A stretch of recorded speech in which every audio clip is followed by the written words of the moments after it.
How y'all doing today? My name's Ayin, and today's topic of discussion is going to be constructive versus destructive talk.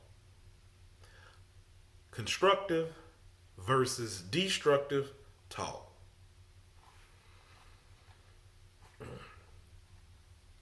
Today I was talking to a friend of a friend, and one of the things that was brought up was how much she smiles, how much when you talk to her, you're willing to get a laugh, or just encouraging that she is.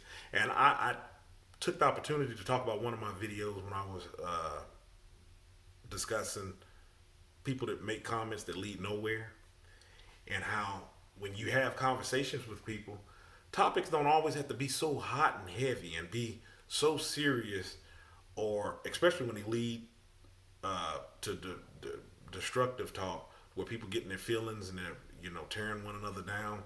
Things can be light and fluffy, and it can still be just as important. That's what constructive versus destructive talk is. It was funny because one of the things, I think I started to take a turn in one of the videos. Oh, actually, it was a video I had redone. Something went wrong with the video, and I ended up leaving it out when I had to shoot it. I was talking about, well, maybe if you're trying to stop a person from doing a destructive behavior, maybe that'd be a time where you're talking in a destructive manner. Then I thought about it, like, no, because even then, when you're talking to someone that has a destructive behavior, or you're doing some sort of intervention, you talk to them about constructive things. You try to deviate. You try to pull away from that to show them that there is positive things. And it's the same thing that you can do with conversation and talking and interacting with others. You can always take the constructive approach. That was the reason why in a number of the other videos, when I talk about examples of people making sideways comments, where I'm like, well, where did that come from? Why did you say that? One of the things that conclusions that I've come to, and I've said this in a previous video, is what do you expect me to do with destructive talk? Now, don't get me wrong. Like I've said in other videos, you can learn something from everybody. Some people are good at being bad examples.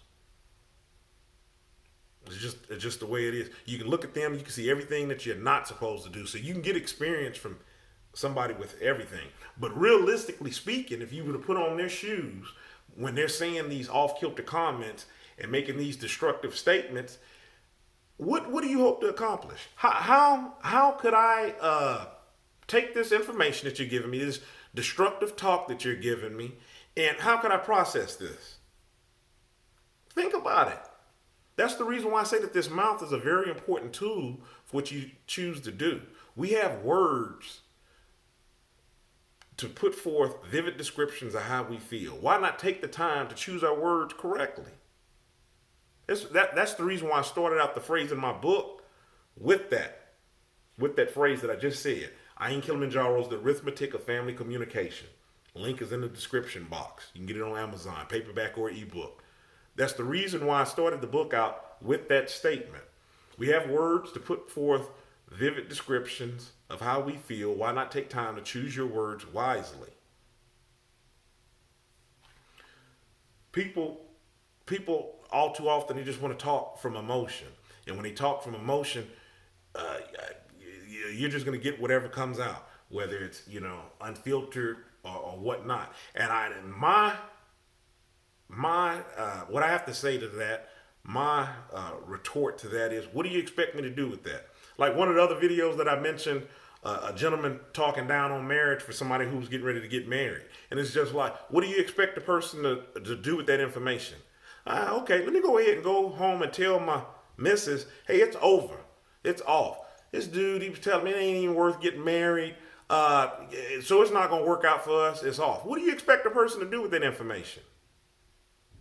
Just like another video I mentioned when I was talking about a family member making a comment with, everybody's writing books. I guess I'll write one. Okay, well, I know that you're talking about me because who else is writing books? And I mean, since I'm writing a book and you're making this statement, what am I supposed to do with this? It was meant to be a jab. I've said this before. A jab is just like in boxing. A lot of times the jab can serve the purpose You letting a person know you're alive. They're just throwing that jab that's keeping you at bay, keep you off kilter. And some people can get knocked out with the jab, but that jab, it's serving a purpose. It's not really supposed to be their power punch or their knockout punch, but it serves a purpose. And people do this when they're making these destructive statements. And that's how I put the ball back in your court for people who make those statements. What do you expect me to do with that? You couldn't have took just a little bit more time, flipped that around, and came at me in a more constructive manner. But see, we're not in other people's heads.